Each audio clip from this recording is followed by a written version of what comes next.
This is StoryBeat, Storytellers on Storytelling, an exploration into how master storytellers and artists develop and build brilliant stories and works of art that people everywhere love and admire. So join us as we discover how talented creators of all kinds find success in the worlds of imagination and entertainment. Here now is your host, Steve Cuden.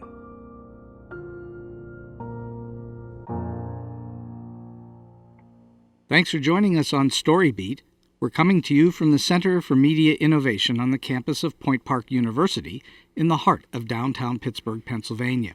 If you like this podcast, please take a moment to give us a rating or review on whatever app or platform you're listening to. Your support helps us bring more great StoryBeat episodes to you. Well, my guest today, the exceptionally talented Brad Dechter, is an orchestrator, arranger, composer, and woodwind player. Brad has been a professional musician since 1971 and an active participant in the Hollywood music industry since 1981. A native of Los Angeles, he grew up in a musical family in which his father, Ted, himself a noted classical and big band trombonist, as well as a beloved local music teacher, was Brad's primary influence and teacher.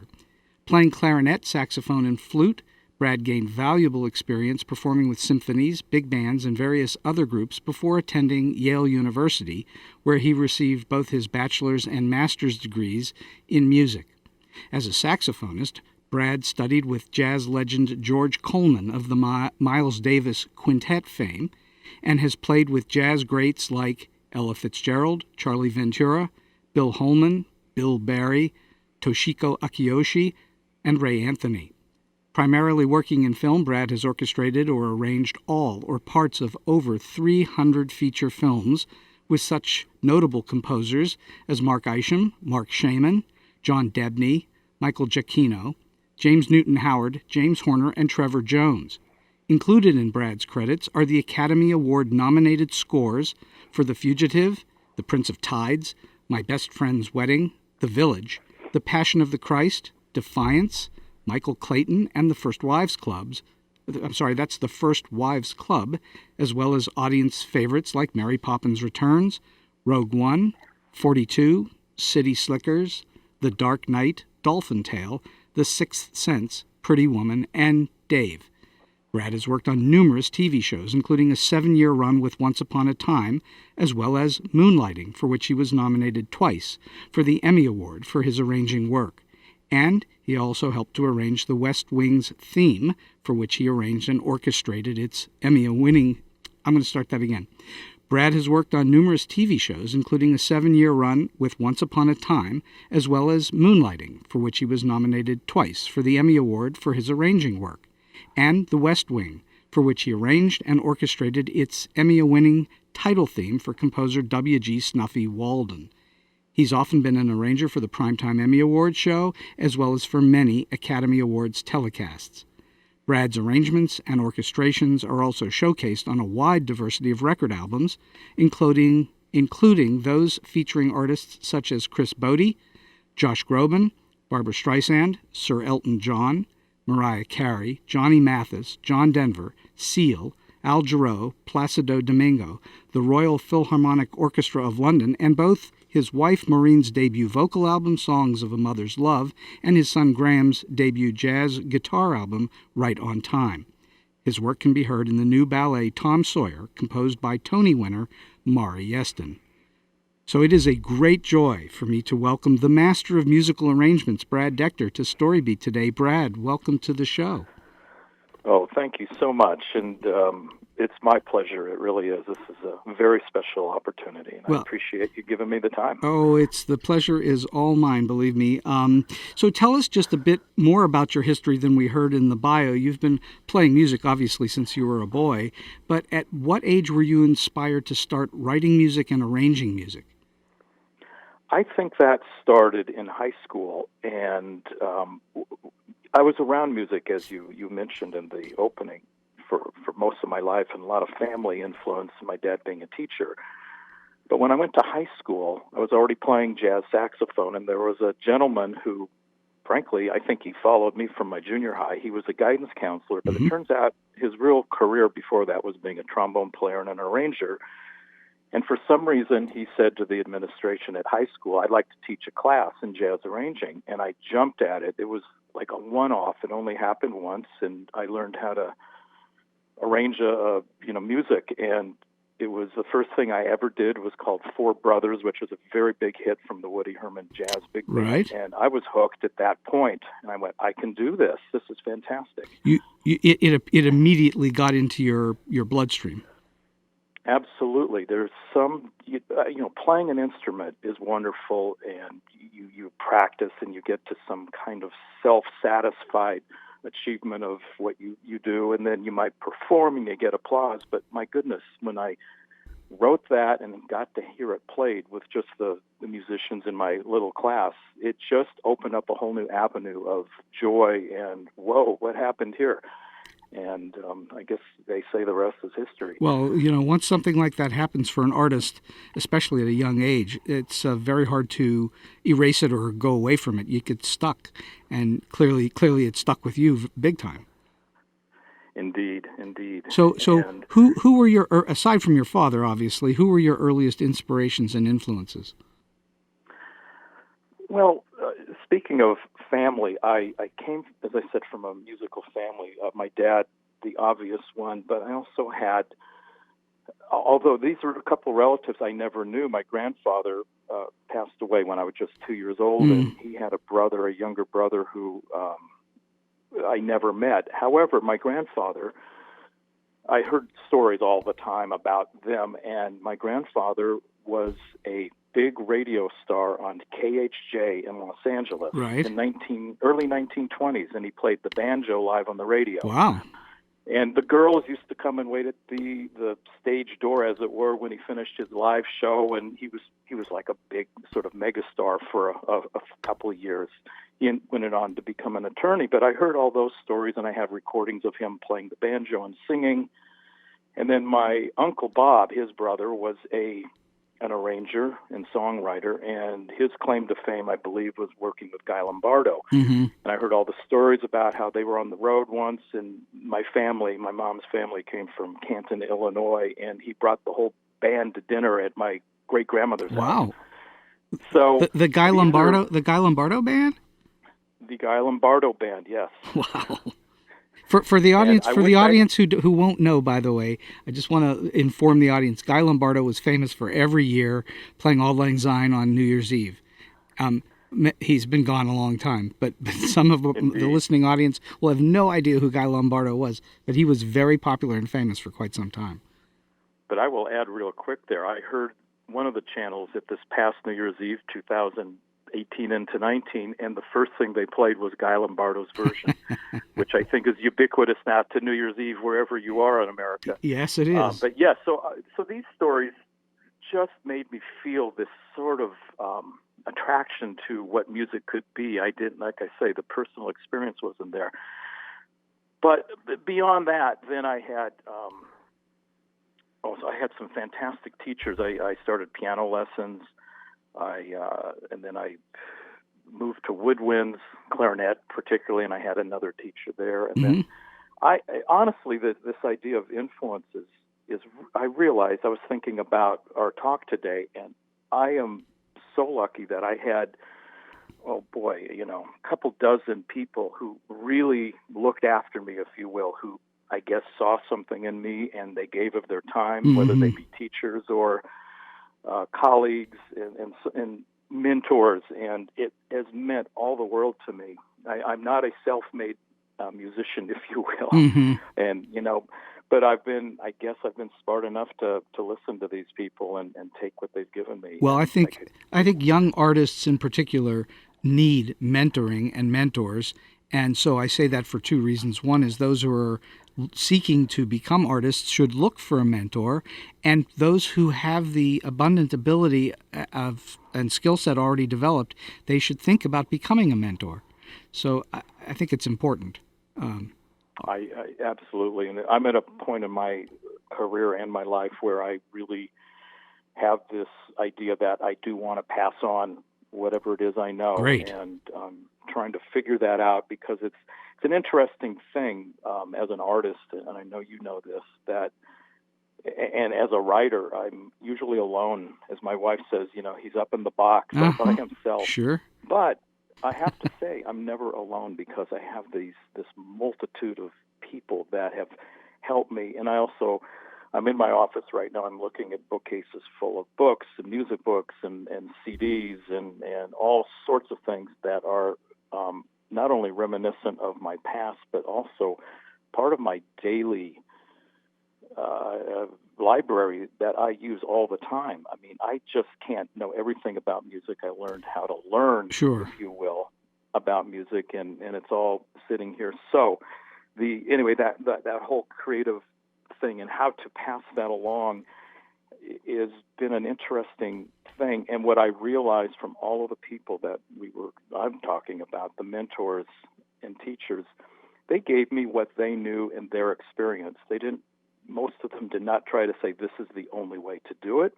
It was just, this is what I did. And so I've been fortunate enough to just be around these people, take what I can from them and put it into my bag of tricks. And always these beautiful nuggets of information find a way into my creativity, whatever it may be. Well, musically. that is very fortunate.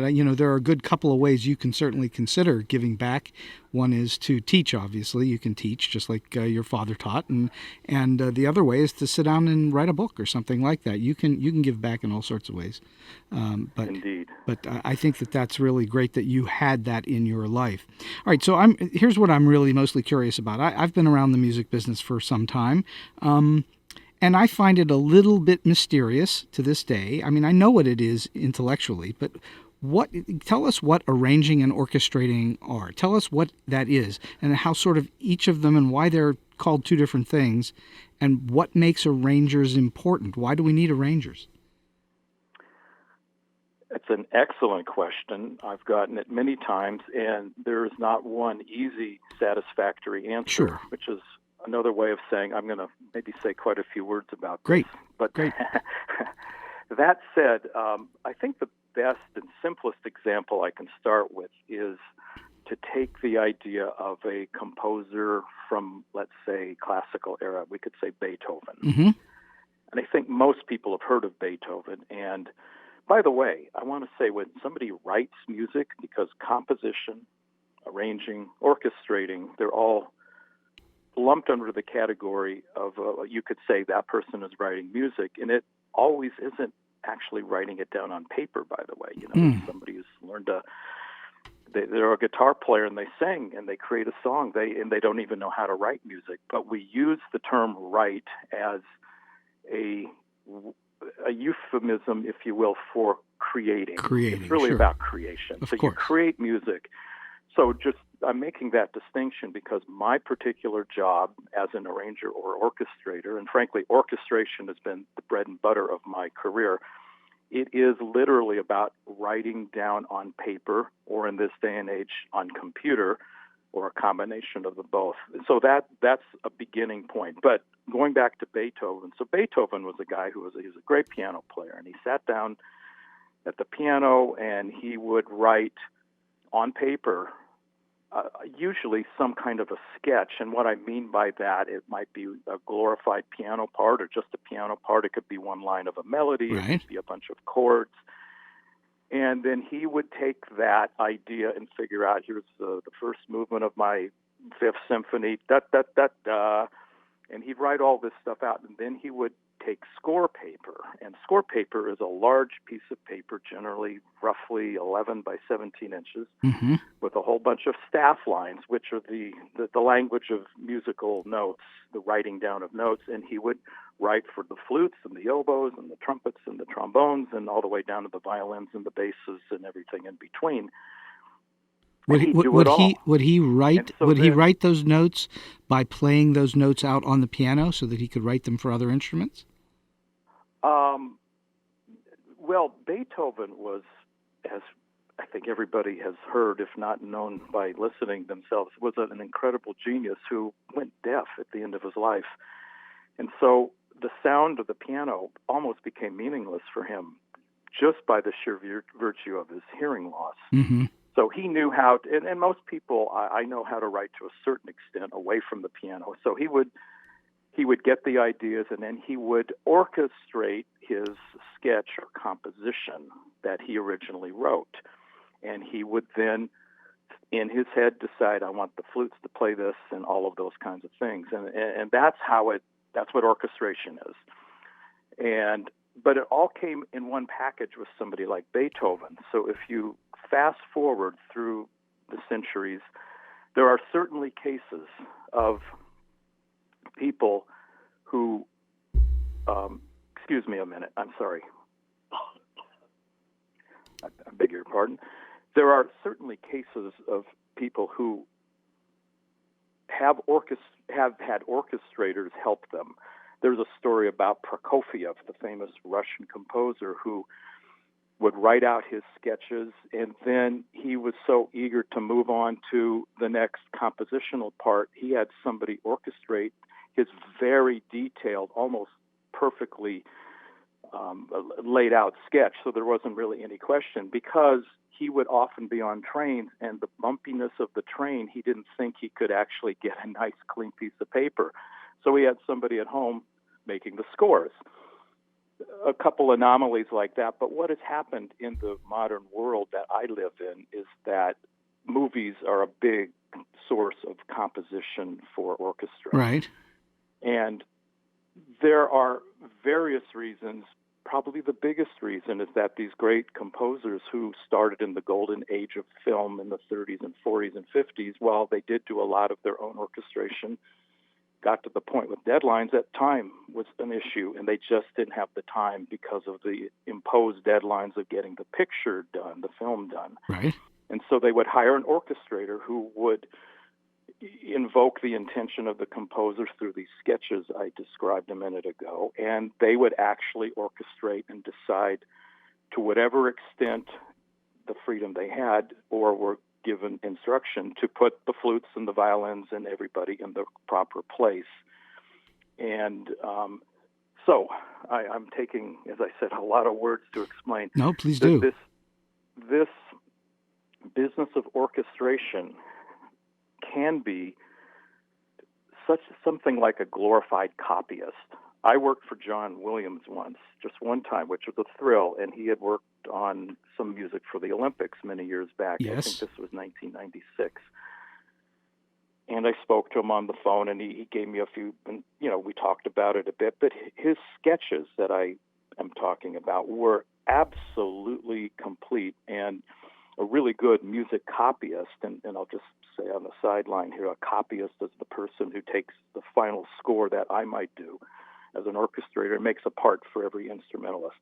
So a really good copyist who was musically adept, which most of them are, could actually maybe make the parts from John Williams' sketch. So in this case, I had this luxury to say I've orchestrated for John Williams, but in reality, there wasn't much for me to do except to just do what he did and make it on this big 11 by 17 score paper.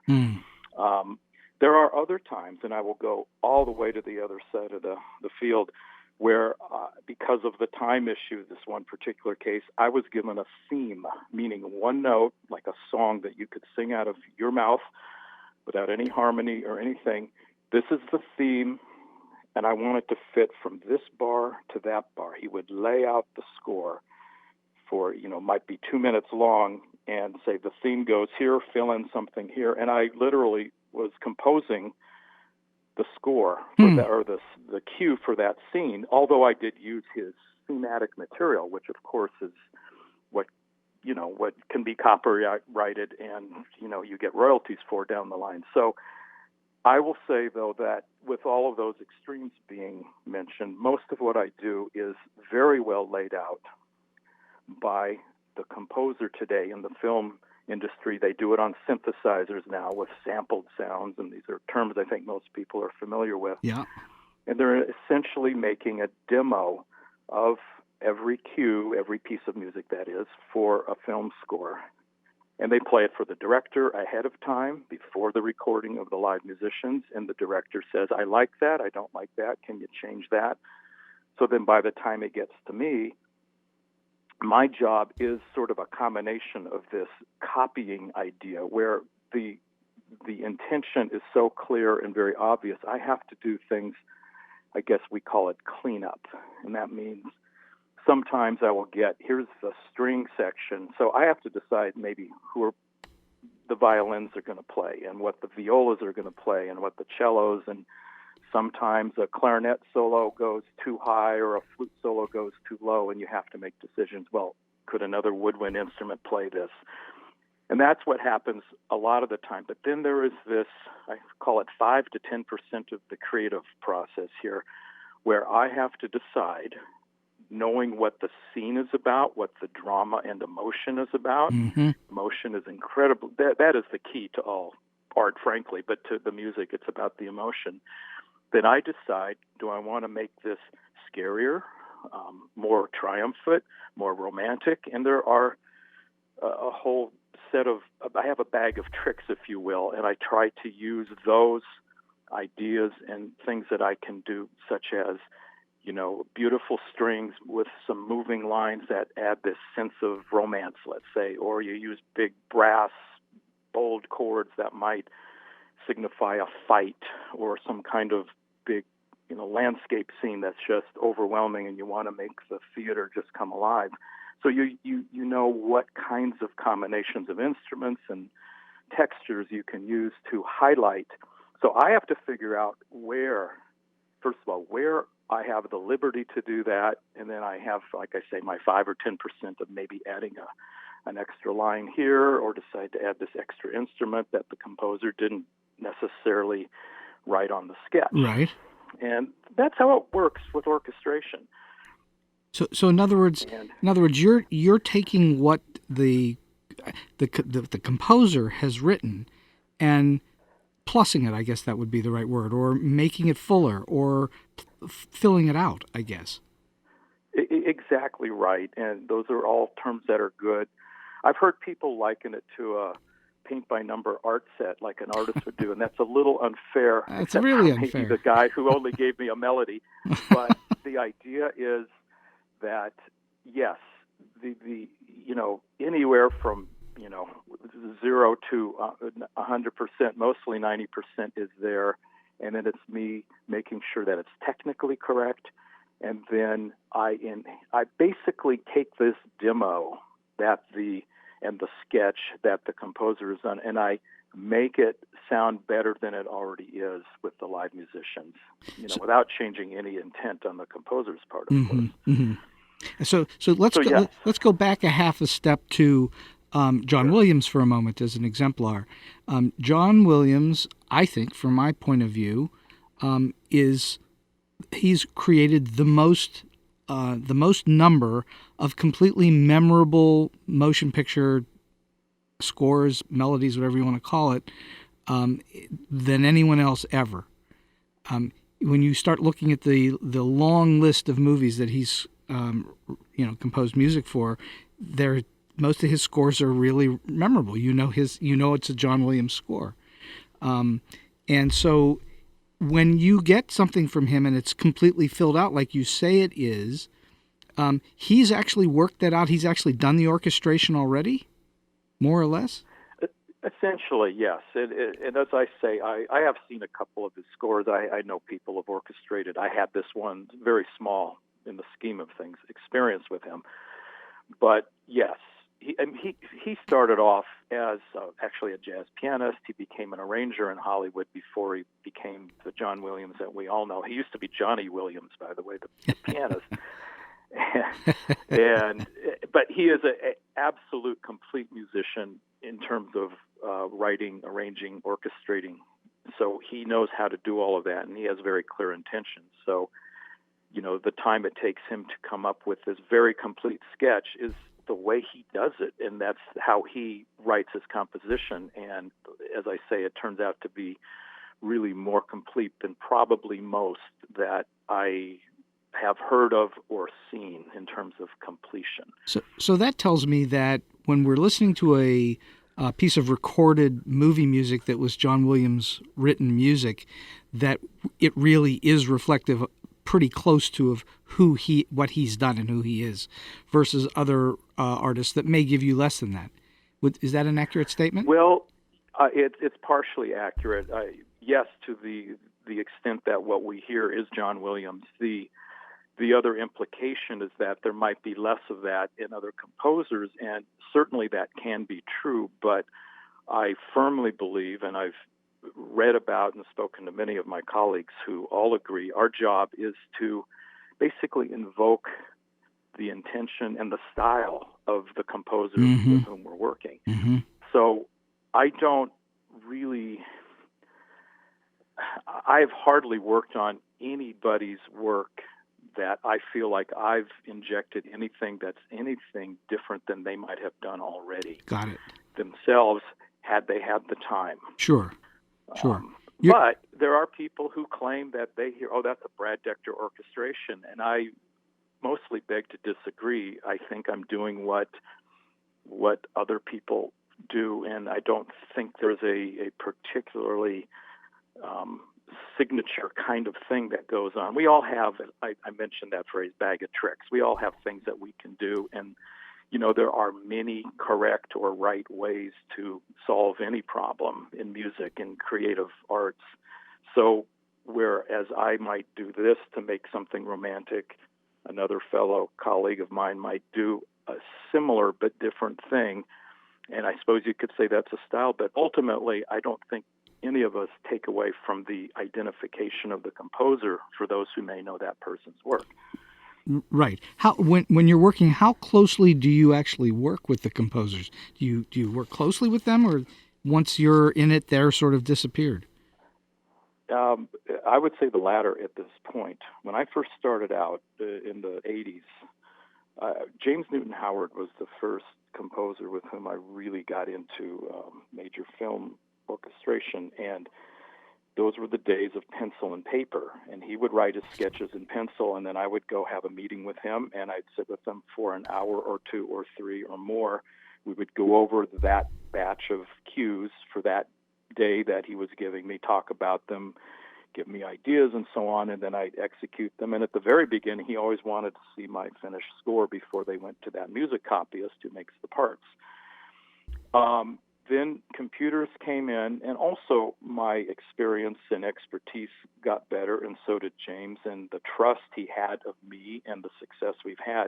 It eventually got to a point where we were just doing things by computer and internet, and there was this Apple. Now we use Dropbox. There was another format, but I would just go and grab the material, meaning an audio demo from his synthesizer and the sketch and a couple other things that were technically useful, and I'd do the work, and I'd see him on Monday morning at the recording studio, and that's generally how it works now. So the idea of working close is a rarity these days. The gentleman with whom I work the most now is a fantastic musician named Mark Isham, who's not only a great composer but a jazz trumpet player, which is maybe a reason we get along really great. He's fantastic. We're both in that jazz world. I love his music. He's fantastic.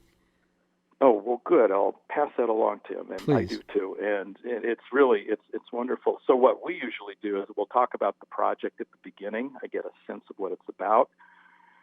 But then I go to town, so to speak, with the Dropbox and all of that. And, if I have a question, he's always there for me, and that's always a thing. And in the early days, actually, there's another component. I would get often, not always, a videotape of each scene or some of the scenes that I would be working on. So Right. I had a visual reference so that I could most correctly, heighten the emotion as needed.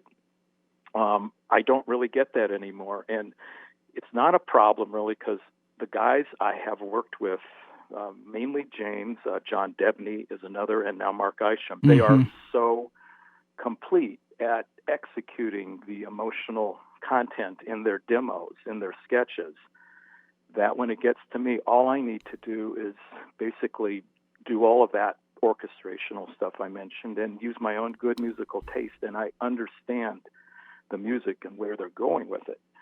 So it just becomes me doing my thing, and it's not even critical that I know exactly what that scene's about or what's happening in every 5 seconds. And so that's how it works today. And the time frame, by the way, this whole business of deadline, when I first started, it was maybe 3 or 4 weeks that for me to do an orchestration, and that's already after the composer's been a month or two, and obviously the film's been going for a year or more. Now, I'm lucky, honestly, to have, if I have a week, I feel lucky. Wow. Sometimes it's 3 days. And that is all proportional, to the amount of music. Sometimes we have a short score. Sometimes it's longer. Sometimes there's a lot of electronics now, so sometimes a lot of the music is mostly a lot electronic-based, meaning synthesizers and those kinds of sounds, and we might just have one cello line that plays through it, and that's really not a big time demand for me to get my part of that done. And sometimes I don't have anything to do with some of the cues. So it really varies a lot. So let's go to somebody has said to you, I would like you to arrange or orchestrate this movie or whatever it is, or TV show, it doesn't matter. And you're now handed all this music. What is the first thing you do when you get the music, aside from obviously listening to it? But what is the first thing that you do with it? How do you prepare? Well, I will say generally, I like the idea of pencil and paper. It's how I started music. It was long before computers, and I think my brain is wired that way. And so what I do is I sit down, and I usually just get a list. Here's all of the cues. Just once again, to remind everybody, a cue is literally just a piece of music that fits a particular scene. So I get a list of cues anywhere from 15 to 60 it can be. And a cue is all about time, isn't it? It fits a time slot. Yeah, the composer and the music editor sit with the director and they spot a movie. The word spot means to sit down. Okay, I want music starting right there when the girl kisses the guy, and I want it to get more romantic, and then when they walk out the room and the door closes, that's when the music stops. The music editor picks exactly to the millisecond of when that starts and stops. Yeah. So, yes, and then the composer writes the cue within those constraints. So I'll get a list of those. I usually get them on computer. I print them out, but then I make notations with my pen or pencil, and I use color coding now. I like to use my highlighters, and I just get a little human, pencil to paper kind of action and sort of plan out, okay, if I have a week to do this, and I usually give myself less time to plan it, so there's always a little spillover, and I'll figure out what my daily load is going to be for writing and that kind of thing. And then often I have to hire help. In other words, with Mark Isham, for instance, I have the ability to hire extra orchestrators as needed. So that all comes into play. So I do a planning session that first moment that I start working on it, and then I go to town. But then after that, I'm usually mostly in the computer. And that's a whole process into itself. This might be a good time to step to one side and talk about what arranging is. Sure. Because this may help illuminate where I might be going with that orchestration. Sure. Arranging, generally speaking, in this day and age, is taking a composition that already exists. Most often it's a song, and then creating a version of that song for, whether it be, in my case, I've written for big bands, I've done vocal albums for, you mentioned, Johnny Mathis, my wife, right? Many other people. They have a way they like to sing the song. I'll have a meeting, we get a tempo, sort of like the spotting session, but it's a talk about the song session. What are we doing here? What's the emotional intent? What's the tempo? Is it a ballad? Is it up-tempo? But then I will take a simple song, let's see, I've Got Rhythm by George Gershwin, and somebody may want to do it as a ballad. It's usually up-tempo. And so I'll take that piece of information, and then I create the introduction, I create the backgrounds, I might pick the instrumentation. So a teacher of mine in college said, arranging is more like recomposition. So I'm taking this simple melody that might have some very specific chord changes. I can change the chords. I can actually take the melody in certain places and do theme and variations on it and change it around. Essentially, that's what arranging is. It's the reworking of somebody else's composition, and you turn it into your own creative work, whether it's for my own pleasure or working with a singer, etc. What percentage of it is picking instrumentation and deciding how the thing sounds? Budget. Budget. Truly, that's another part of your. Let's say we're working on a record album, and I've worked with Johnny Mathis. Many years ago, he decided he wanted to do Duke Ellington's music. He was originally a jazz singer, by the way, and he decided, this was back in the early 90s, he just wanted to do this for his own love and pleasure and respect for Duke Ellington. And so I got involved through the producer of the record, and we sat down, we talked about what he wanted to do, and being Duke Ellington, who was a big band leader, of course, that became an integral part. We had some aspect of big band. We didn't have a full big band because of the budget, so I sort of figured out we can make it sound good, but we didn't have quite as many people as he did. But some of the music was very lush and romantic, and we decided, well, we need to have strings also. So we had a string section. So it sort of was an evolution through the first couple of meetings we had to decide where we could go, and then I would present to the producer. In this case, I said, I think we need this and that. These songs will be with the big band. These will be with the orchestra with big band. And then he'd say, Brad, get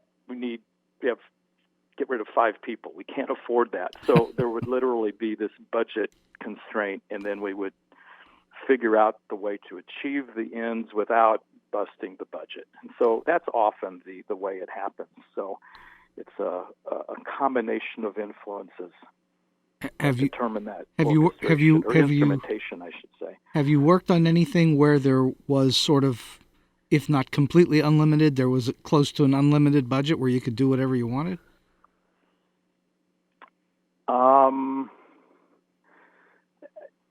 I have.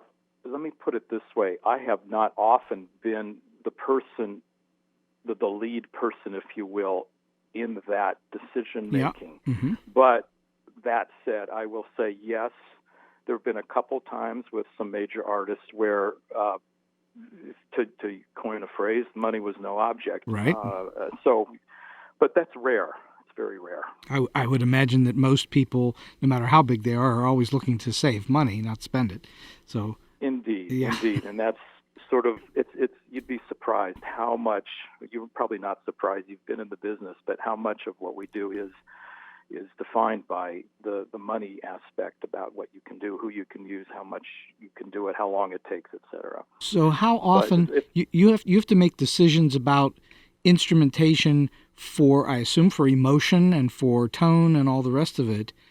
So yes. Certain instruments give us a feeling that other instruments do not. How frequently have you been asked to do things with really offbeat or unusual instrumentation, like things that are not normally thought of as instruments? That's a very good question. I don't know if I've ever thought about that. I will say that a friend of mine defined our business orchestration part as really being about problem solving. So in a general way, I can say that I have been presented, largely because of budget, with some interesting opportunities to make something work, even though I didn't have the proper instruments to make it work. And that becomes, I'll give you an example. I'm trying to remember how this worked. We did it was a mini series, I believe, and it had something to do with the mafia in Los Angeles back in the 40s and 50s, and there was a jazz component with actually I had to make a song sound like Frank Sinatra was singing it. We sort of copied an arrangement of his, and it was a big band with strings, and I had, I believe, about 9 or 10 people total, and a synthesizer. And so I was able to make a big band sound by having instruments jump around. If I have let's say a trombone section where you might have trombones, the low brass, as long as I had the one trombone player, which is all I had, playing the lead, the top of the melody, if you will,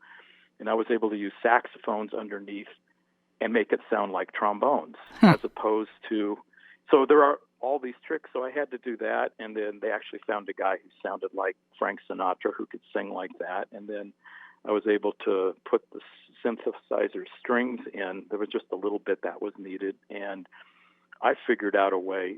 I'm not the one who did the performance of that, but I said to the people doing that, I said, if you do it this particular way, and I figured out a way to make it sound more real than, synthesizers often sound. And so that's something that I have run into often, where let me put it this way. There's so many little offshoots. When we do a score, we were talking about the scenes, the spotting session, and this scene needs that, this scene needs this. There's also a kind of music in a film score that's called source music. Yes. And that simply means that the source of the music comes from on screen. That means it could be a radio, a television, a record player that you actually see producing the music, or in the case of Blazing Saddles, it's actually the Count Basie Orchestra in the desert. Well, that was the biggest joke, the best joke as far as I'm concerned of all time, because we thought it was underscore and Milbrook's funny way of just, and then there he was, and that was the absolute opposite of what it should have been, but that's why it was so funny and brilliant and all of that, of course. But yeah, so there you go. Source music. So that source music often has nothing to do at all with the kind of music that the score is about. It can be diametrically opposite. So those often, especially in a low-budget score, calls for some creative ways of dealing with making that music happen. So that's, it's not the norm, but on the other hand, it is part of the job always. I have to be ready as an orchestrator and possibly an arranger to do almost anything. Mm-hmm. I'll never forget, there was a time where I was working with James Newton Howard, and we had a film called Peter Pan. It was quite a few years ago, and James had written the music, the director had approved it, I had orchestrated it, and then we go to the recording session. And by the way, the most important part of my job often is at the session itself. We're recording, and things generally will happen where it could be a clerical error or a wrong note, but then the director hears the live musician and says, oh, can we do this instead? Can that be bigger? So I'm always there telling the violins to take it up an octave or things like that, and I would go up to the podium. So James and I were working on one of these things, and it was a very intricate cue and with a lot of time signatures. In other words, the meter changed and very written to the film, of course. Right. And the director said to do something, and I went up to James and I said, James, this is so, it's going to ruin the music. How are we going to do this? And he said to me, he just simply said, Brad, it's a movie. We can do anything we want. It was the simplest thing, and I've never forgotten that, because the truth is, we did. And so I just said, okay, take out those 2 bars and add this bar back in here, and somehow you make it work, and you find ways to make the music flow. So sometimes it's very counterintuitive, but there are ways to fool people that there's no hiccups, where I was worried there was going to be a big hiccup in the music.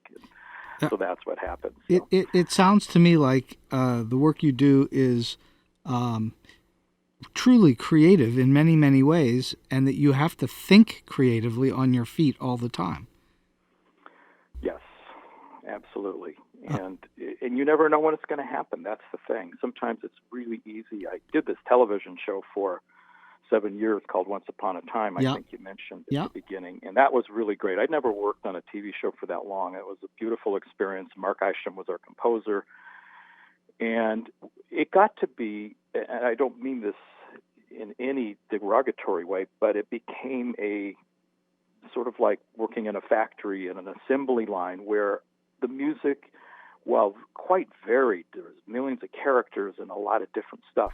We had a real good, a smooth operation going with all of the people who were helping compose and the whole team. It takes a whole team to make this happen. Yeah. And so that was pretty, and I only usually had a day, 2 at the most, to come up with 45 minutes of orchestration. Wow. I certainly had help. But so most of the time, though, it went very smoothly. Then once in a while, though, you would get a source piece, let's say, because some of that show was sort of set in, it was in fairy tale land, which somehow became analogous to maybe Merry Old England or something like that. And we'd have a harp or a lyre and old instruments. And suddenly we had to do this stuff that just took you out of that well-oiled machine kind of thing. And you just have to deal with it, and it takes a little more time because it's not my daily thing to think of, ancient music, if you will, in that way. But it is all part of our, the stuff we learn. And like I say, I have a whole ton of books and scores I'm looking at, and there's always audio available to get some idea of how this sounds from the Academy of Ancient Instruments, which is an orchestra in Europe. And so the one composer who I'm not sure you've worked with or not, but who jumps out at me in my head, at least at this moment, for being kind of unique about it is Carter Burwell, who has a lot of very unique sounds in his scores. He does. I've never worked with him, and I'm not totally intimate with the score, sort of a small, I haven't seen all of those films, but you're right. I remember one time, I think it was what was the name of the film? I can't remember, but it was a really cool film, and the score was very spare, but what was there was just unique.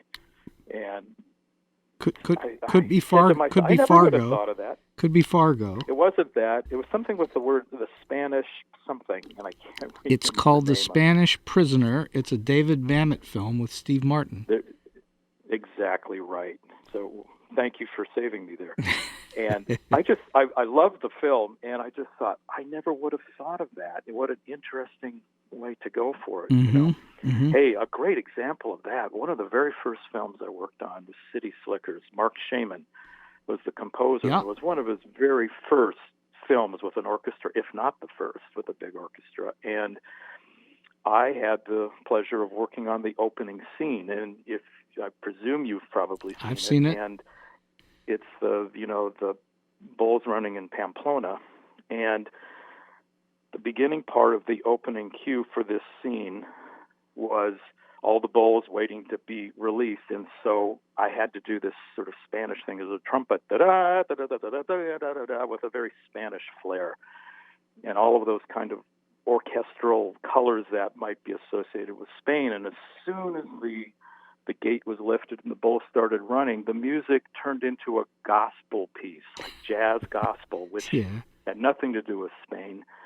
And it was just more of a blues piece with the rhythm section and a brass section hitting things at the back. So I just had to write the brass things. And it was absolutely hilarious, absolutely unexpected. And I think that one scene may have been, Mark's catapult into so-called stardom as a film composer. It was just brilliant. And so, those are great moments. So now I'm going to throw you half a curve. It's not really on you anyway. Most people don't know this. Some of my friends know this, but I've spent years and years and years, aside from being a writer, I've also been a lighting designer in the theater for years. And I bring this up only to say that I had the privilege all the way back in the early 1980s to light a show that Mark Shaman and Scott Whitman wrote that was produced in Los Angeles, and Mark was the conductor of his own music in that show, so I spent a good bit of time around Mark and Scott. And so, he's a great guy. He's a lot of fun to be around. Indeed. Could I ask what that show was? Yes, it was called Livin Dolls, and it played in repertory with a William Finn show called In Trousers. and it was at the Callboard Theater in Los Angeles on Melrose Place, which is no longer, I don't think it's any longer there. And Scott directed the show as well. It was 2 shows in one, in rep. Way back before anybody, William Fenn had not become famous yet, Mark Shaman and Scott Wiman had not become famous yet, and it was kind of a neat time, you know. Oh, that's fantastic. I'd never heard of that, but that's, yeah, well, you know what it's like to be around Mark, and he's just he's a character. A joyous, yes. funny, yes. talented person. Extremely talented. I have to, we're jumping around here. I do want to get back to another bit of arranging, remind Absolutely. me. But I want to say about Mark Shaman, I just had the singular, wonderful experience of working on the new Mary Poppins movie, Mary Poppins Returns. Oh, wow. For which Mark was nominated for 2 Oscars, one for one of the songs and the score itself, which he did. I grew up just adoring the original Mary Poppins. It was probably the first movie I remember seeing and maybe one of my favorites, and I had the music book, and for me it was just magical. And then as I got older and became an orchestrator, I realized how unbelievable the orchestrations were by Irwin Kostal, who was really the music director. Yeah. And by the way, another good example, the Sherman Brothers wrote these songs, and they were beautiful songs, and then they came to life with the arrangements and orchestrations of Irwin Kostal, and that really just turned me on. There's that, the step in time where all the chimney sweeps are dancing on the roofs of London, and it was just went on for like 8 or 9 minutes, and it was just an amazing virtuosic performance of an orchestra and what you can do with the same theme over and over and turn it upside down as they went up and down buildings and jumped across. It was just incredible. I'm going to be willing to bet that they didn't lack for money on that orchestration. I don't think so. and I will say we had a beautiful, huge orchestra for Mary Poppins Returns, and there was, they wanted to do it right, and we did so much prior to the actual recording of the live orchestra that was just phenomenal. Like what? What did you do? The way it should be. What did you do? You mean of what I just said? You said you did so many things. Give us an example of what you did. Well, what we did was we orchestrated.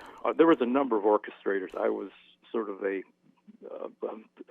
extra, if you will, in this big scheme of things. But what we did is took our orchestrations. They all had to be turned into demos, synth demos, but to the point of sounding real, so that the director could hear it almost exactly as it was going to be. So, in other words, they spared no expense in making this, the pre-recording time, just phenomenal, and they gave us plenty of time to do it. I mean, this, I started in this way over a year before the film came out, and it went on, and in segments, this month and nothing for a few months, and then again in May, and so on.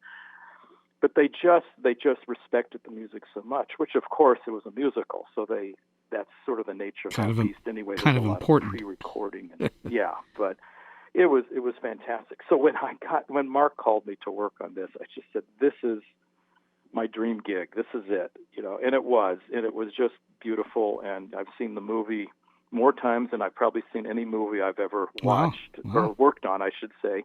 It's just wonderful. So that's my own personal love story of Mary Poppins and Mark Shaman, who is just, I think, sensational. So I'm curious. Once you've put all of your work together, and go back to Once Upon a Time, you've got it all together. You've figured it out. You've had a limited amount of time to do it.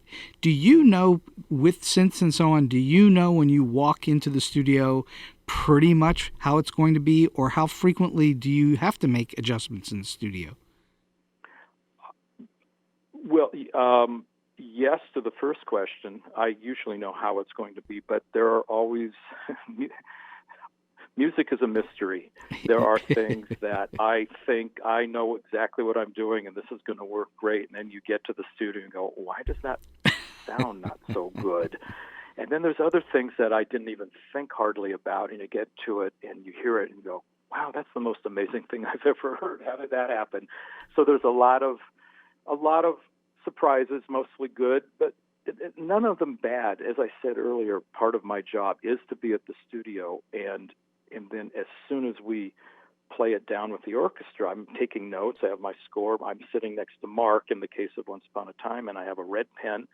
I mark up as we go through, okay, this should be louder, this should be softer, that note should be there. Oh, we could do this a little bit better. And I'm known for very quickly, because time is money, making these changes, and then we affect those, and then they play it again once or twice, and then we're done. So it's very common. If you think about, go back to the old composers, Beethoven, Mozart, etc., these guys wrote their music, obviously without the benefit of computers, so there was but they had copyists on the ready to make the parts. But they would rehearse these things, and then by the time it got to the concert, and then by the time it's gotten to our concert halls 200 or 300 years later, it's had a long time to find its life, find out what it's supposed to be. Of course. We have, sometimes literally the cue got written yesterday, and it's on the stand for the orchestra the next morning. So there's been no time to let this baby really be born properly. So that process at the studio, as we record it, really is, patting the baby on the butt to make it breathe. Mm-hmm. And sometimes you have to take a syringe and get rid of some snot, I don't mean to be gross, but that's that's my bad analogy. And that's what happens, so it's this amazing sort of work in progress. And, but I'll tell you, this time deadline thing is such a big definer of what we do. And, on the one hand, we can complain about it. I have a dear, dear friend who was, like me, a saxophonist and a writer, and he said, Brad, writing has ruined my life. To which he was referring to the late nights, sometimes 3 a.m, sometimes never sleeping, and all of this. It's inhuman at times. Yet when you get to the end and you hear what you've done, you go, wow, how did that happen? It's this crazy thing. And I will venture to say that, the idea is that we talked about money. If I had all the money in the world and I could hire my own band and no limit to size and all the musicians and have all the time I want, I have a feeling I would pick a date next, August. Let's do a recording, and I'm going to write 3 arrangements. I will bet you dollars to donuts that I would probably be doing the last arrangement in August at some point. There's something about a deadline that makes us work, makes us tick. Deadlines are great. You need deadlines to give you real impetus, unless you have there aren't all that many artists in the world of any kind of art that are so self-disciplined that they can hit those deadlines constantly. Those people tend to be geniuses, and they tend to make a lot of work. But most people need the deadline. You need a deadline as a writer of scripts. You need a deadline as a producer of a show, et cetera, et cetera. Deadlines are important. Johann Sebastian Bach worked at a church, and all of his music had to be done by next Sunday. There you go. Think of that. So I guess it's always been around, but it is a love-hate relationship with the clock. Sure, of course. Well, it's tension, it's ahead. pressure, and some people do very well with pressure, but most people are not fond of it, but they need it,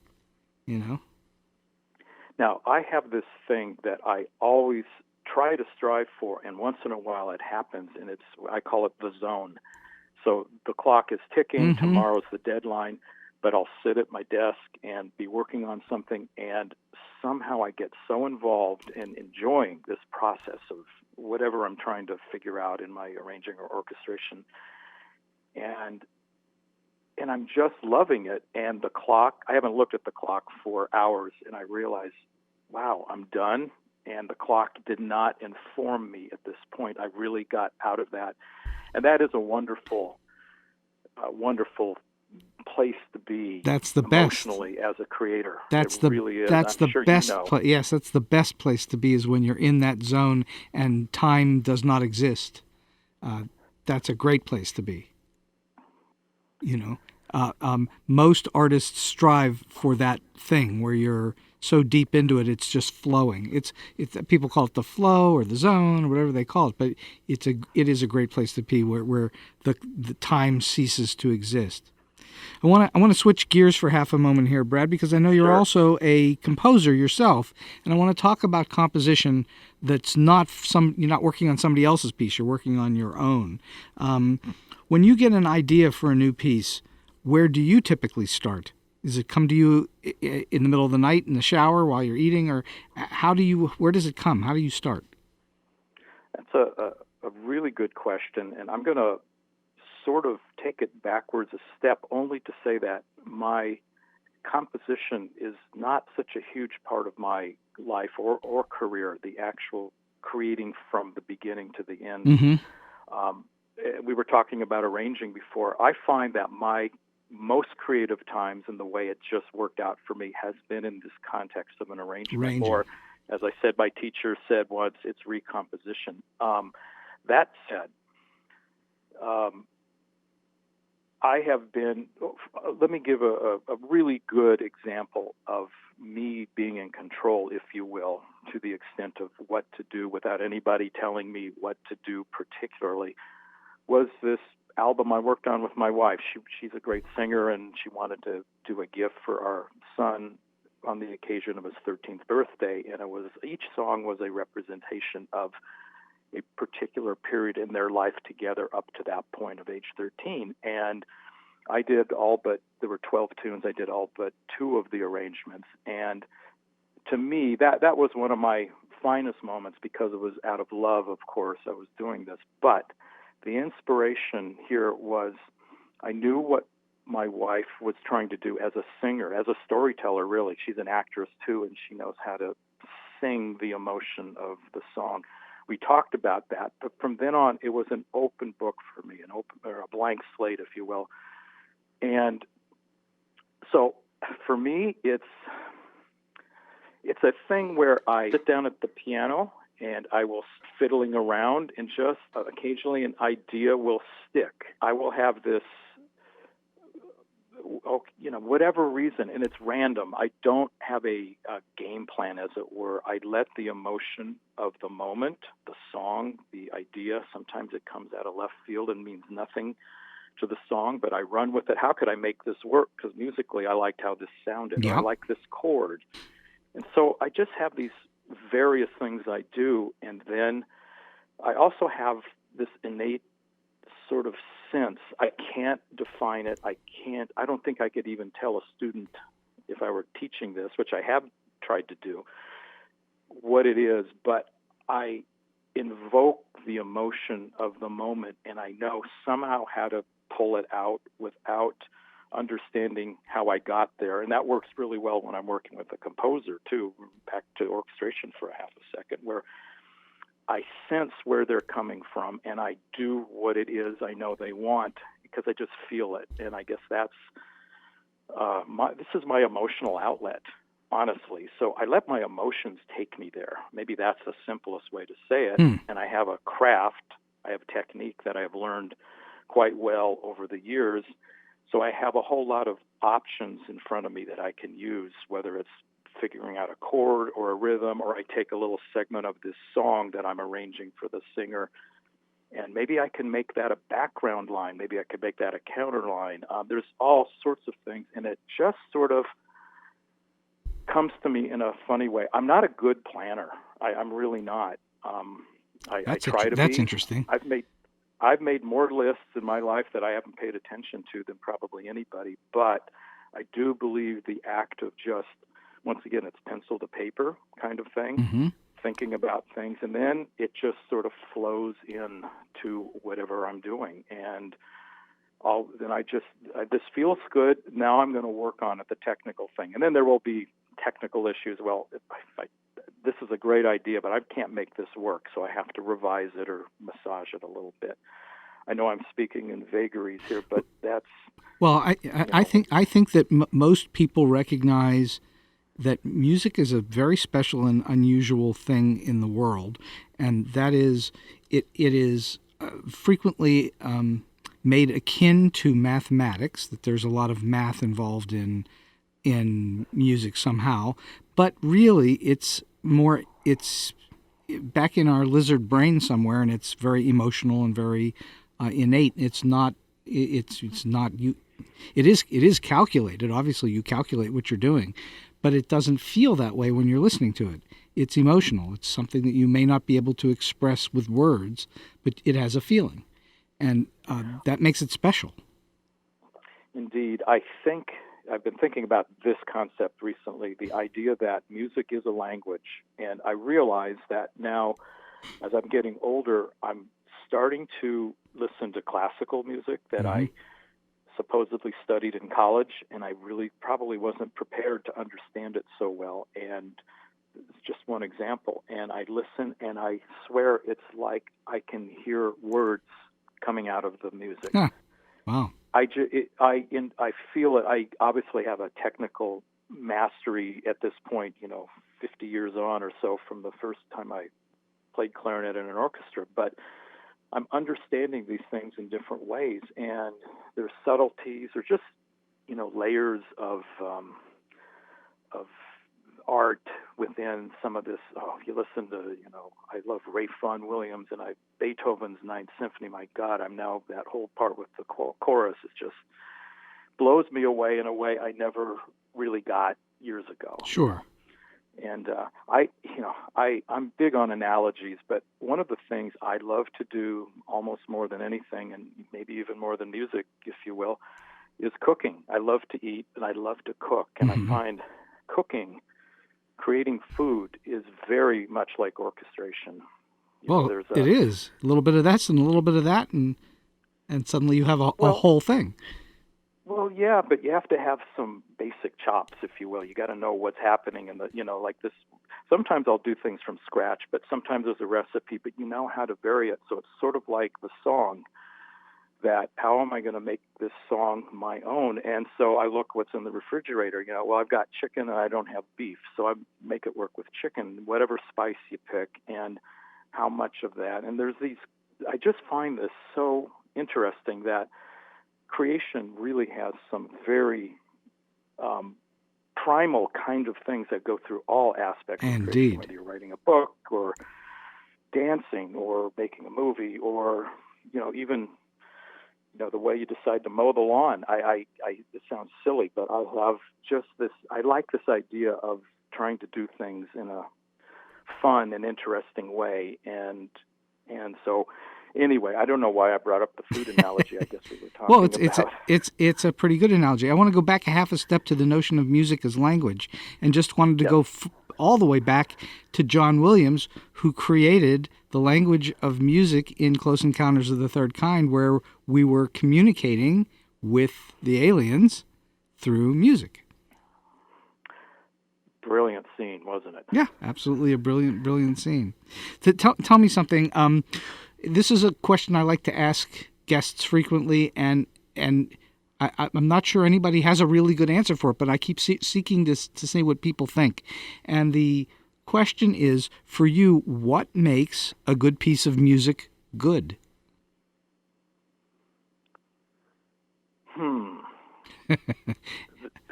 Yeah. I get that. I get that answer frequently. Yes. Well, there is a phrase I've heard. There's quite a few jazz musicians. There's this, jazz is its own sort of world of music, and I've heard it most often in this, that there is no, it's not jazz, it's not this or that, it's either good music or it's bad music.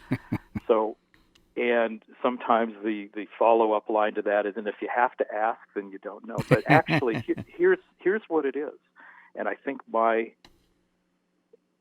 comment a minute ago about as I've gotten older, my knowledge of this language of music has changed, and so I'm hearing things in different ways and enjoying them in different ways and learning. I think it really comes down to whoever you are.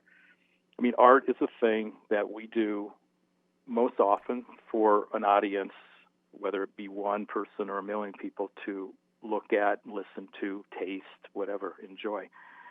And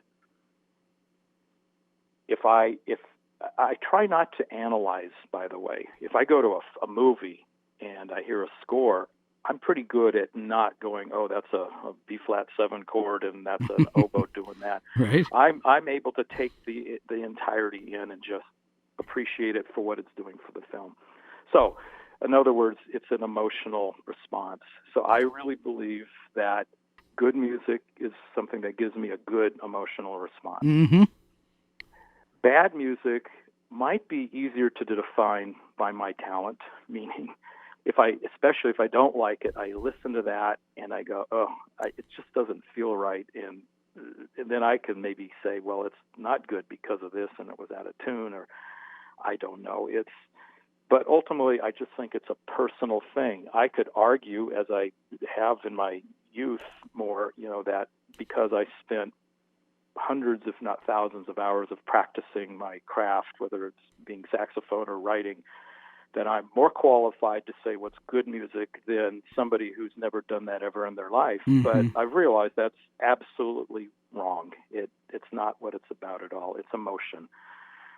And, by the way, there is this whole thing, I'm sure you've heard of this and you've experienced it and I actually read a scientific sort of article about it, when we're the ages of, late teens through mid-20s, there's some emotional maturation process goes on, and whatever music happens to be playing in your world at that time on the radio, let's say, or you play records that may or may not be the best music from the standpoint of analysis by musicologists, it becomes the most important music in your life. You never forget it when you're 60 years old. That's why you go to these, oldies concerts now, where people do that, or you listen to I listen to the 60s station on, XM radio or Sirius XM, and it's something about it. You're taken back to a time when you felt a certain thing, and that music is the touchstone that keeps those emotions and memories alive. Oh, music is very personal.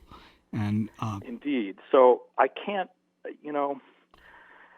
I do have colleagues and friends who will say, well, that's bad music, this is good music. Yeah. And I know what they mean, but I cannot take it away. If you listen to what my friend calls bad music, you go, I love that. Who am I to say that it's not good for you, Well, I've been associated for a long time with a particular Broadway show that has had just an overwhelming number of critics dislike it, and yet the audiences love it. So, go figure. Oh, boy, I know. Sometimes, you bring up another point here, too, that I'm not referring to. I think you're talking about Jekyll and Hyde. I am. But I'm not talking about that at all. I'm just saying sometimes I'm learning the simplest things are the most emotional and most memorable also. Yes. I have been accused, rightly so, of, somebody said to me once, I'd done something in an arrangement for, maybe it was a film score cue, and the composer said, well, I just don't think this scene needs something quite so fancy.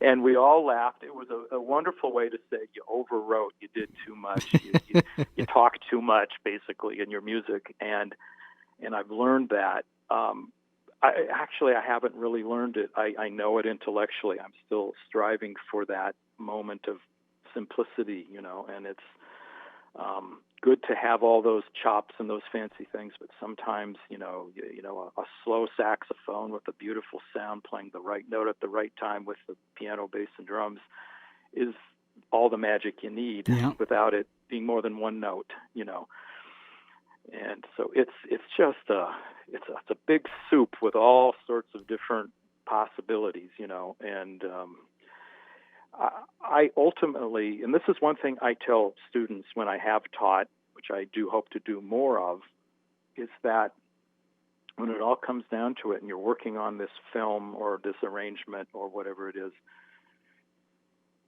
there's a lot of influences. I just went through this week, in fact, where I was sort of panicked about, this guy who hired me to write this arrangement, and he wanted to be the certain way. He gave me a lot of parameters, and they were conflicting parameters, and I won't get into the details of that, except to say I was stymied for a couple of days. I didn't know what to do, and I kept trying things. And ultimately, I took my own advice, which is just trust your own good musical taste, Mm-hmm. whatever that means, but just do what's honest and true from you, in other words. Well, they hired you for you. They didn't hire you to be somebody else. Right, but when we're a chameleon in this business, we really are, especially as an orchestrator, I sometimes not sure who me is. And I have to take, my orchestration hat off, which is less creative than that arranging hat I was speaking about, Right. where I can be more creative. And then I just realize I have to do what feels right to me. I mean, I can't change the whole feel of it, but within the context of what I'm doing, I've just got to be me. I think that's a song, isn't it? Yeah. It'll never work. Well, Brad, we've been talking for a good hour and 15 minutes, believe it or not, and we're going to wind this thing down because you've given us so much great information today, I think that anyone that's interested in the business of music, Hollywood, orchestrations, arrangement, and film scores and so on, they're going to have learned a ton from you today. I'm wondering, clearly you've worked for a long time in the business and you've met and worked with lots of different people. Do you have an oddball or a quirky or funny or an offbeat story that you can share? Oh, I have a few. How much time do we have? Go for it. Whatever you got. This is. I just thought of one that this was actually before my career really had started, but I think it sort of defined me in some ways. So I'm a saxophone player. That was my thrust as in high school. Right. And even though I started to write, I had that bug, but I played saxophone. I actually played baritone saxophone for part of the time. And there was a famous jazz musician named Jerry Mulligan who was recognized as possibly the best ever. And he had a quartet, which was very famous in the early 50s, which was very significant because of the lack of piano. In other words, there was him on bari sax, Chet Baker, the trumpet player, then there was a bass player and a drummer, and no piano, which is very mostly in almost every jazz group. So just as a little background. So anyway, he was a hero of mine. So I went to college. I was at Yale University, and I took a history of jazz class, which by coincidence was taught by Maury Yeston, who is now my dear friend, mentor, colleague, who obviously won Tony Awards for Nine and Grand Hotel and Titanic. He wrote a ballet I orchestrated. He's a great guy. Anyway, he said at the end of the semester, everybody needs to write a term paper.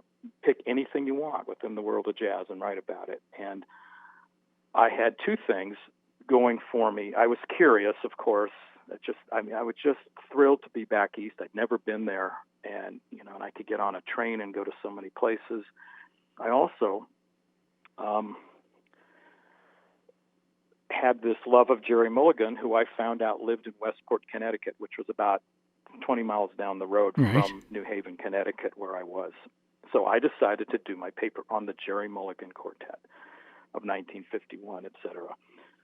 I first went to Washington, D.C., where I stayed a week with I have an uncle who had lived there at the time, so I had a place to stay. I went to the Library of Congress, and every day they brought out every magazine, mostly Downbeat, which is a jazz magazine, and Metronome, another jazz magazine, but every magazine from that time period, from about 1950 through 1955, and I spent about a week every day, and I bookmarked every article that might be related to Jerry Mulligan, and a few that I was particularly interested in because my dad was of that era, and I saw people I knew. It was interesting. So I photocopied them, took all of that, and started to write my paper along with, I was reading the back of record albums, which in those days were LPs, and there was often a lot of good information on there.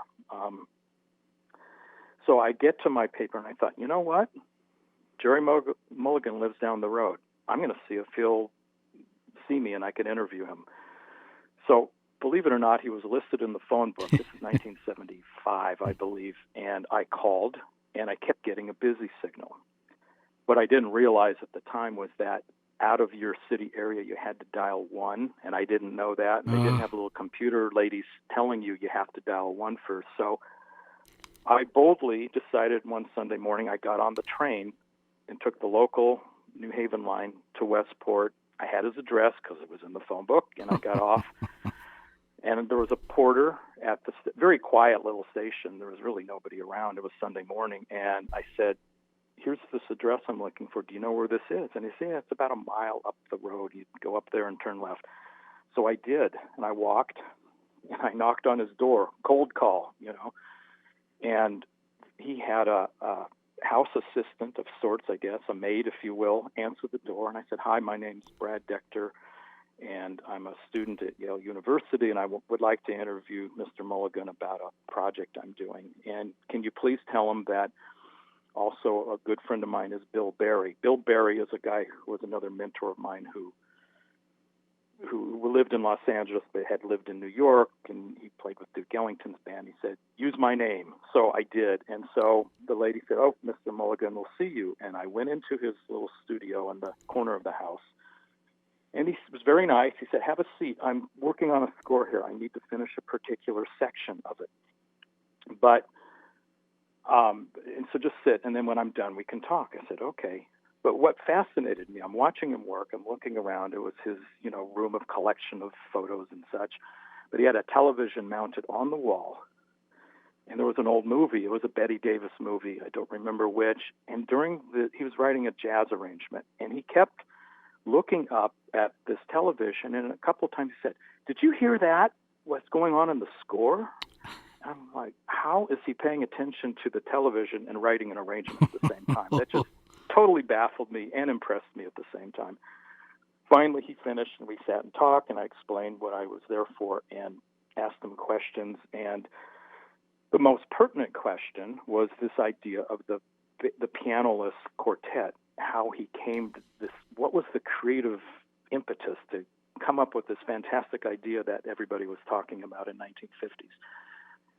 And I had read something on a particular album that I was mentioning where he had played at a party once, and there was this woman who was a percussionist, and she didn't use a piano, and Jerry apparently was influenced by this. And so I went on and all of my intellectual things I had read, and he said to me, well, I'll tell you this.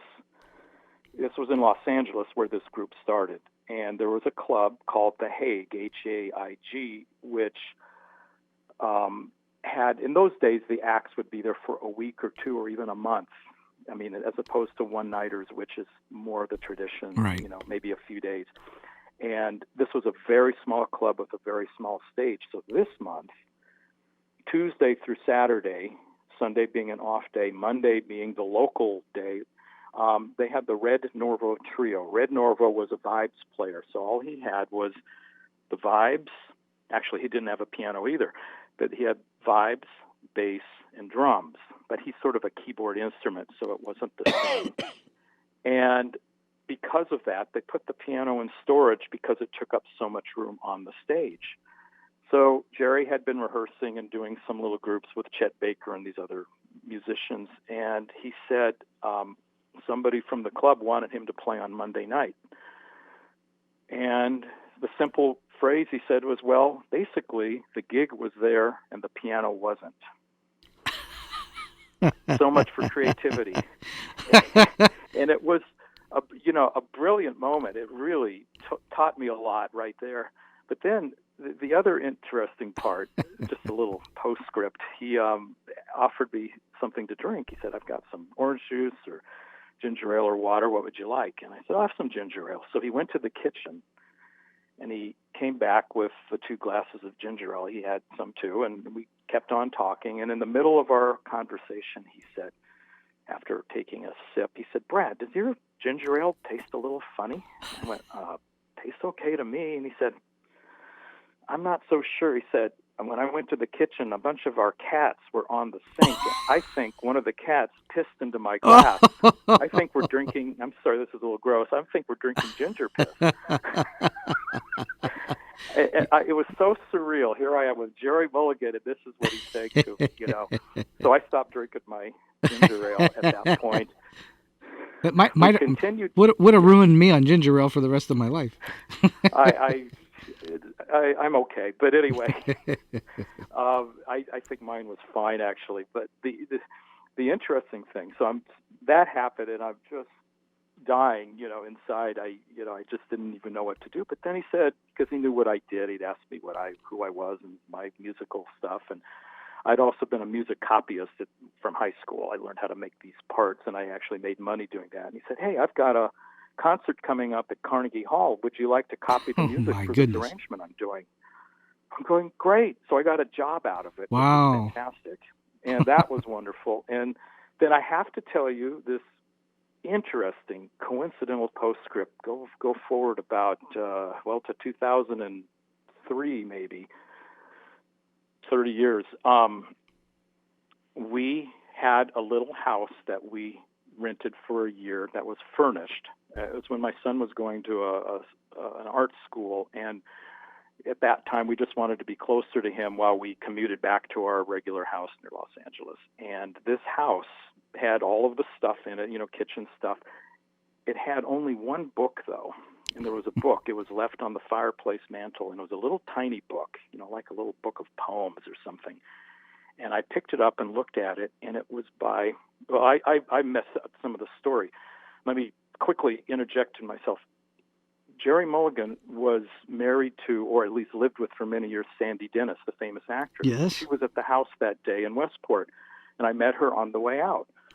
And so back to my story, I pick up this little book, and it's a little book by Sandy Dennis. And it was sort of a sad book in that it was chronicling her struggles with cancer that took her life, and the book sort of just stopped one day. It was almost like a diary, but I read the whole thing, and in the diary she talked about, I used to live in Connecticut with a famous jazz musician, and I was known as the cat lady. And she said all the cats in the neighborhood that people would find or weren't taken care of, I took them in. And so they were all over the place. They were all over our kitchen sink. And I read this, and I just flipped. I went, oh, my God, this is just a perfect circle and all meant to be. So there's my quirky story with many punchlines. That's, wow. Jerry Mulligan's ginger ale with cat piss. I think that's pretty. Yeah, ginger piss. Ginger Jerry piss. Mulligan, That's a new one. I've never heard anything like that before. So last question of the day, and that is: do you have a good, solid piece of advice or tip for those who maybe trying to break into the business or in, but are trying to get to a higher level? That's a toughie. If I knew the real answer to that, I could write a book and be a zillionaire, I'm sure. However, I partially told that story because I think I had a youthful boldness that I don't quite have now. I showed up at Jerry Mulligan's doorstep without talking to him first. And I think that I would say that idea of being bold is a good thing without overstaying your welcome. I've had many people solicit me as I was becoming a successful orchestrator who wanted me to know about them, and they would not know when to stop bugging me. I would get a weekly thing from some of these people, and it was too much. It was like, I was always kind, and I said, send me a piece of your orchestration so I can look at it. You never know when the time comes, because this is what happened for me in my career. The way I got started was somebody needed somebody, and the other guy wasn't available, and I was ready to step in. So it's sort of the Boy Scout thing. Be prepared, be a little bold, but know your limits. Be kind. In other words, don't be pushy. Just be a kind, friendly person, but know your stuff and be ready for what it is you want to do. And be willing, as I ended up doing, be willing to see an opportunity that comes along that may not be exactly what you want to do, but might be related, and consider that, because I ended up starting my career as a music copyist, I mentioned, and it wasn't my intention. I wanted to be a sax player at that time and maybe a writer, and an opportunity was given to me to be a copyist and actually pay rent with another guy who was very successful. I thought this could be good for me, and it was. So, don't waste a missed opportunity, and be bold, but be kind in the process. That's very valuable. That's the famous phrase, luck favors, or a prepared mind. How's it go? Luck favors the prepared mind, and that if you are prepared and willing to work, frequently good can come your way just by being in the right place at the right time. Yes, absolutely. Well, that's very valuable advice. And we're going to have a treat at the end of the show today. Brad has very generously given us a perfect example of what an arranger does with a piece of music. This is a piece of music that is familiar to pretty much everybody. It's a simple melody called Rockabye Baby that we've all known since we were kids. And this is what Brad has done with it in an arrangement with an orchestra. So when we conclude here, stick around because you get to hear how Brad Dechter has taken a simple melody and turned it into something that feels much bigger and something that you absolutely would believe would be in a movie. It could fit into a movie or TV show quite easily. So Brad, thank you so much for being with us today. It's been a real pleasure and a real treat to have you on the show. Thank you so much, too. This is a wonderful way to organize my thoughts. I just figured out. Thank you for, even though it's in public and all my mistakes through the process. But my goodness, this has been fantastic, and it was wonderful to speak with you. Yeah, well, thank you so much. And now here's this marvelous piece of music. Here's Rockabye Baby.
And so we've come to the end of today's StoryBeat.